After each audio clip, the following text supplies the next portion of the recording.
সম্প্রতি ভারতের প্রধানমন্ত্রী জনাব নরেন্দ্র মোদী তিনি ভারতের যে পশ্চিমবঙ্গ তার রাজধানী কলকাতা তার আশেপাশের যে নাসিরনগর এলাকা রয়েছেন সেই নাসিরনগর এলাকার একটি নির্বাচনী জনসভাতে বক্তব্য দিয়েছেন এবং সেই বক্তব্যে তিনি যেভাবে বাঙালির বিরুদ্ধে, বাংলা ভাষার বিরুদ্ধে এবং বাংলা দেশের বিরুদ্ধে বিষোদ্গার করেছেন, আপাত দৃষ্টিতে এটি তৃণমূল কংগ্রেস বা মমতা ব্যানার্জির বিরুদ্ধে তার যে একটি রাজনৈতিক স্ট্যান্ড সেটা মনে হলেও একটি স্বাধীন সার্বভৌম দেশ হিসাবে ভারতের যে কেন্দ্রীয় সরকার সেই কেন্দ্রীয় সরকারের মনোভাব বাংলাদেশের ব্যাপারে কতটা জঘন্য, কতটা ধ্বংসাত্মক এবং কতটা নির্মম এবং নিষ্ঠুর সেটি তার সেই বক্তব্যে ফুটে উঠেছে। আমি জনাব নরেন্দ্র মোদীর সেই ভাষণটি নিয়ে অনেক চিন্তা ভাবনা করেছি এবং সেই ভাষণের প্রতিক্রিয়াতে তৃণমূল কংগ্রেসের সভানেত্রী এবং পশ্চিমবঙ্গের মুখ্যমন্ত্রী মমতা ব্যানার্জি তিনি যে বক্তব্য দিয়েছেন সেই বক্তব্য শুনেছি। সেই বিষয়গুলো নিয়ে সংক্ষেপে আলোচনা করার চেষ্টা করব। আপনারা জানেন যে সেখানে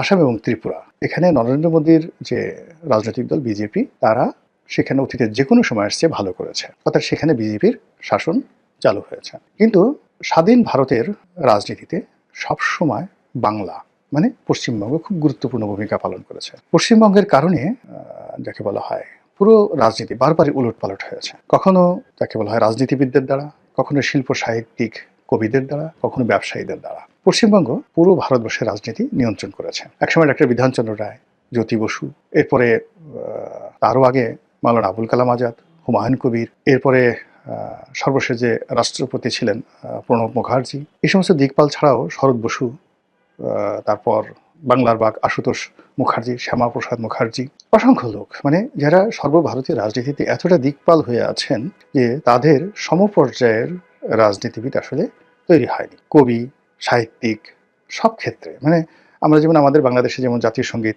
রবীন্দ্রনাথের, ভারতের জাতীয় সঙ্গীত তো রবীন্দ্রনাথের, বাড়ি কোথায়? এই কলকাতাতে। আবার তিনি বিয়ে করেছেন কোথায়? যশোরে, আমাদের এই জায়গাতে। তো ভারতের যারা রাজনীতি করেছেন প্রথম থেকে তারা বাংলাকে সবসময় ভয় পেয়েছেন, অর্থাৎ বাংলা যখন একত্র থেকেছে তার সঙ্গে সঙ্গে বিহার এবং উড়িষ্যা অটোমেটিক চলে এসেছে, আসাম এবং ত্রিপুরা সেখানে বাংলার করদ রাজ্যে পরিণত হয়েছে। তো এখন একটু ম্যাপের দিকে তাকান তো, যে বাংলাদেশের ভূখণ্ড, তার সঙ্গে পশ্চিমবঙ্গ, বিহার, তারপরে আসাম, উড়িষ্যা, এই যে অঞ্চলটি হাজার হাজার বছর ধরে একত্রে ছিল এবং এই অঞ্চলটি দিল্লির মানে এখানে যত বেশি ঐক্যবদ্ধ হয়েছে দিল্লির সিংহাসন তারা নিয়ন্ত্রণ করেছে। সেটা পালদের আমল বলেন, সেনদের আমল বলেন, শশাঙ্কের জমানা বলেন, হর্ষবর্ধনের জমানা বলেন, সব সময়টাতে, এমনকি বাংলা, বিহার, উড়িষ্যা সেই মুর্শিদ কুলি খান থেকে নবাব সিরাজউদ্দৌলা পর্যন্ত এই পুরো সময়টি বাংলা থেকে দিল্লি নিয়ন্ত্রিত হয়েছে। এমনকি ভারত ইংরেজ শাসনের যে বুনিয়াদ কোত্থেকে হয়েছে? এই বাংলা থেকে। তারাই বাংলা, বিহার, উড়িষ্যা নবাবকে পরাজিত করে এই প্রথম কলকাতাতে তাদের রাজধানী স্থাপন করেছে এবং একেবারে শেষ 1905 সন বা 11 সনের দিকে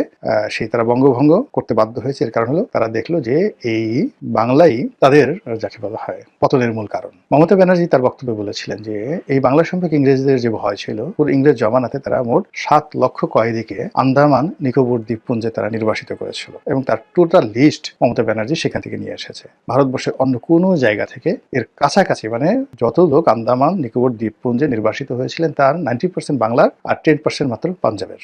এই যে বিপ্লবী, এই বিপ্লবীদের কারণে কি হলো, ইংরেজরা বাংলাকে 2 ভাগে বিভক্ত করেছে আর তারা পাঞ্জাবকে 2 ভাগে বিভক্ত করেছে, পূর্ব পাঞ্জাব, পশ্চিম পাঞ্জাব। পাকিস্তানের যেমন একটা পাঞ্জাব আছে, আবার ভারতের একটা পাঞ্জাব আছে। ফলে এই দুটো পাঞ্জাব যখন একত্র থেকেছে তখন তারাও দিল্লিকে ডমিনেট করেছে, কিন্তু বাংলার মতো এতটা করতে পারেনি কখনো। এই জন্য সেই আকবরের জমানাতে, তার আগে সুলতানি জমানাতে, মানে সেই কুতুবউদ্দিন আইবেক থেকে শুরু করে মুঘলদের আসার পূর্ব পর্যন্ত যে জমানাটা, সেই প্রায় 400 বছর, এটিকে সুলতানি জমানা বলা হয়। এই সুলতানি জমানাতেও এই বাংলাকে মানে দিল্লির যারা প্রভু ছিলেন তারা এই বাংলাকে খণ্ড বিখণ্ড করে দিয়েছেন। কখনো তারা 12 ভূঁইয়া বানিয়েছেন, কখনো বাংলা, বিহার, উড়িষ্যা করেছেন, কখনো ঢাকা থেকে মুর্শিদাবাদে নিয়ে গেছেন, সব এলোমেলো করে দিয়েছেন। আর সর্বশেষ যেটা যাকে বলা হয় যে ইংরেজরা যেটা করেছে সেটার উপর কিন্তু ভারত আছে। এখন ভারত কিন্তু বাংলাদেশটা দখল করতে চাচ্ছে না, কেননা ভারত যদি বাংলাদেশ দখল করতে চাইতো 71 সনে কিন্তু তারা সেটা করতে পারতো উইদিন 1 মিনিট। এটা কোনো ব্যাপারই ছিল না। 16 ডিসেম্বর তারা সেটা করে নিতে পারতো, একীভূত করে নিতে পারতো। ট্রু শব্দ,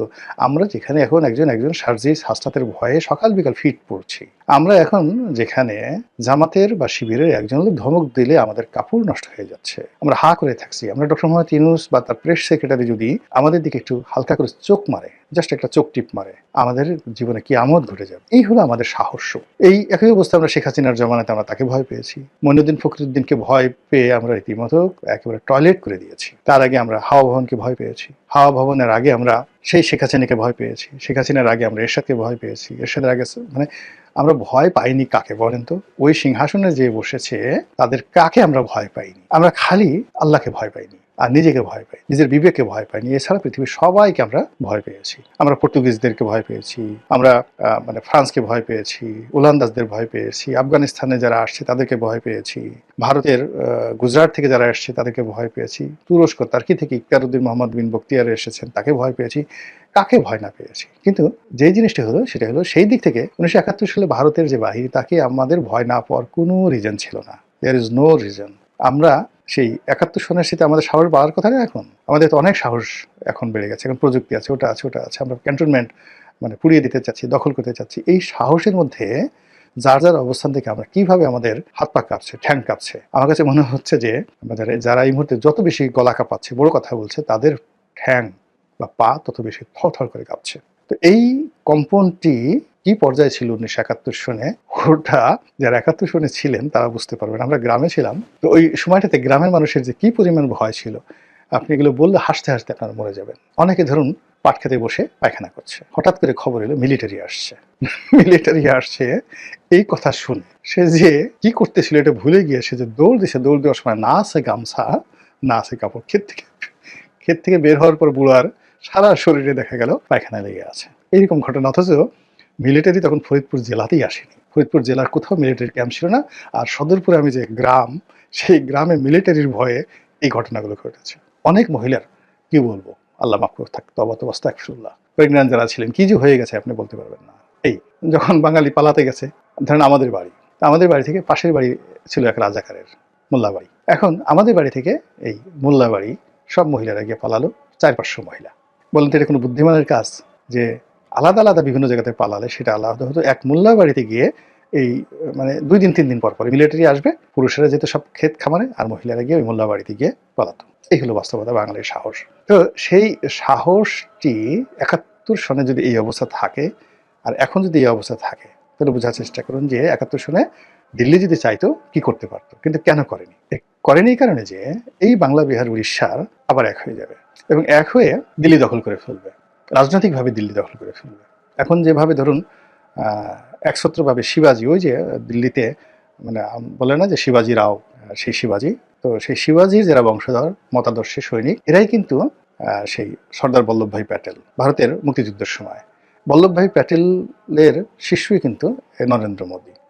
মানে এই গুজরাট কেন্দ্রিক যে আধিপত্য, এই আমরা 47 সন থেকে দেখেছি, এর আগ পর্যন্ত পুরোটাই ছিল কিন্তু কলকাতা কেন্দ্রিক। পুরো সময়টা হাজার হাজার বছর ধরে কলকাতা কেন্দ্রিক ছিল।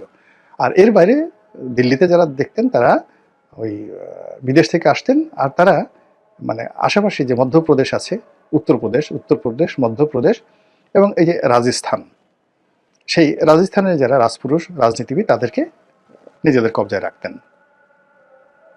এর বাইরে কোনো রাজনীতি ছিল না, সেখানে কোনো রাজনীতি ছিল না। বাংলা সবসময় স্বাধীন, এখান থেকে টাকা যেত, এখানে তাদের বারবার যুদ্ধ করতে হতো। তো 71 সনে তাদের যে ভয় ছিল যে বাংলা যে কোনো সময় ঐক্যবদ্ধ হয়ে দিল্লি দখল করতে পারে, এবং সেই ভয়টি এই জমানাতে এসে মারাত্মক আকার ধারণ করেছে। এর কারণ হলো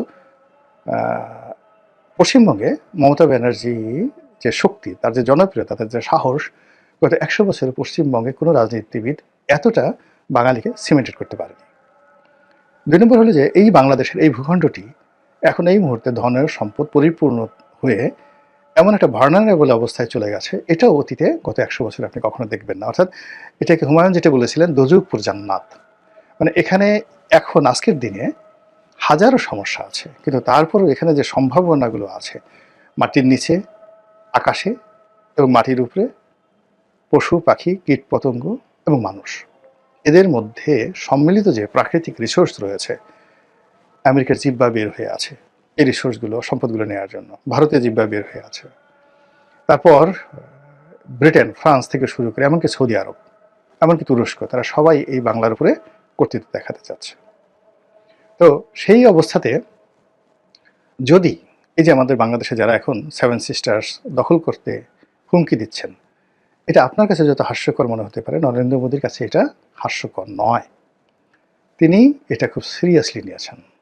এমনকি দিল্লির যারা কর্তা ব্যক্তি রয়েছেন, কংগ্রেসের যারা কর্তা ব্যক্তি রয়েছেন, শশী থারুরের মতো যারা থিঙ্ক ট্যাঙ্ক রয়েছেন, তারা সরাসরি হাসনাতের নাম উচ্চারণ করে, মেনশন করে, বা উসমান হাদির নাম মেনশন করে এখন তারা বক্তব্য দিচ্ছেন যে এটা এই শশী থারুরদের নাক এত উঁচু, তারা তো শেখ হাসিনার নাম উচ্চারণ করতে চায় না, বঙ্গবন্ধুর নাম উচ্চারণ করতে চায় না। প্রেসিডেন্ট জিয়াউর রহমানের নাম শশী থারুর কোনোদিন উচ্চারণ করেছেন, যেখানে তারেক রহমান সাহেবের নামই জানেন কিনা সন্দেহ, এরকম একটা ভাবসাব তারা দেখান। তো সেখানে কতটা দায় ঠেকলে তারা হাসনাত, সার্জিস, কিংবা মানে সেই যে পাটোয়ারি, নাসিরুদ্দিন পাটোয়ারি, আক্তার, এদের নাম নিচ্ছেন, ইউনূসের নাম নিচ্ছেন, ঘন ঘন ইউনূসের নাম নিচ্ছেন, ইট মিনস তারা ভয় পাচ্ছেন। এবং সেই ভয়টাকে জয় করার জন্য বিজেপি এখন আসামের মতো, বিহার না ঠিক, আসামের মতো, ত্রিপুরার মতো তারা সেখানে মমতা ব্যানার্জিকে পরাজিত করে বিজেপির শাসন প্রতিষ্ঠা করতে চাচ্ছেন এবং লোভ দেখাচ্ছেন যে আমাদেরকে বিজয়ী করো, দিল্লিতে আমরা যেভাবে কেন্দ্রীয় শাসন চালাচ্ছি তোমাদের এখানে যদি চালাতে পারি তাহলে তোমাদের উন্নয়ন ত্রিপুরার মতো হবে, আসামের মতো হবে। দেখো গত অল্প দিনের মধ্যে সেখানে কিভাবে পাল্টে দিয়েছে এবং এখন পুরো পশ্চিমবঙ্গ রিফিউজি ক্যাম্পে পরিণত হয়েছে। বাংলাদেশ থেকে লোকজন আসছে এবং রিফিউজিরা সব কিছু নিয়ন্ত্রণ করছে এবং আগামী দিনে এই রিফিউজিরাই পশ্চিমবঙ্গ দখল করে ফেলবে। এই হলো তার বক্তব্য। তাহলে বোঝার চেষ্টা করুন যে বাংলা নিয়ে তাদের অ্যালার্জিটা কোন পর্যায়ে, এবং সেই অ্যালার্জি থেকে, ভয় থেকে, আতঙ্ক থেকে তারা যদি বড় কোনো দুর্ঘটনা ঘটায়, এবং যেটি এখন বলা হচ্ছে যে তারা ৭১-এর মতো আবার অ্যাকশনে যাবে, তারা আবার সার্জিক্যাল স্ট্রাইক চালাবে, তারা আবার সেই যে আমাদের সীমান্তে সৈন্য সমাবেশ আলটিমেটলি তারা করেছে, সামরিক শক্তি বৃদ্ধি করেছে, টহল বৃদ্ধি করেছে, এবং দেখলাম যে অনেক জায়গাতে তারা টহল বৃদ্ধি করেছে যেন অনুপ্রবেশ না ঘটে বাংলাদেশ থেকে। তো এই জিনিসগুলো, লক্ষণগুলো কি আপনার কাছে স্বাভাবিক মনে হচ্ছে? স্বাভাবিকভাবে মনে হচ্ছে না। এমনকি মমতা ব্যানার্জি তিনি যে প্রতিক্রিয়া দেখাচ্ছেন এটাও আমার কাছে স্বাভাবিক মনে হচ্ছে না।